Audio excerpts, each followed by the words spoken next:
বিশ্বনবী সাল্লাল্লাহু আলাইহি ওয়াসাল্লাম মসজিদে নববীতে সালাতের ইমামতি করছেন। আল্লাহু আকবার বলে নামাজ শুরু করলেন। রুকুতে গেলেন, রুকু থেকে দাঁড়িয়ে পড়লেন সামি আল্লাহু লিমান হামিদা। ফিসফিস আওয়াজে পেছনে থাকা সাহাবারা পড়লেন রব্বানা ওয়ালাকাল হামদ। এক সাহাবী অতিরিক্ত বাড়িয়ে পড়লেন হামদান কাসীরান তাইয়িবান মুবারাকান ফীহি। বিশ্বনবী সালাত শেষ করলেন, সালাম ফিরালেন, মুসল্লিদের দিকে মুখ ফিরিয়ে বললেন সামি আল্লাহু লিমান হামিদা বলে যখন আমি দাঁড়িয়েছি তোমরা ফিসফিস করে পড়েছো রব্বানা ওয়ালাকাল হামদ। কে যেন পড়েছো হামদান কাসীরান তাইয়িবান মুবারাকান ফী। কে পড়েছো? আমি তো এটা কখনো শিখাই নাই, কোত্থেকে পেলে? কেন পড়েছো? দাঁড়াও।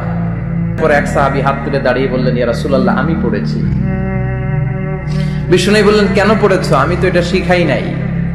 সাহাবী বললেন ইয়া রাসূলুল্লাহ আল্লাহর প্রশংসা আমার কম কম করলে অন্তর জুড়ায় না, আমার করতে মনে চাই বেশি বেশি।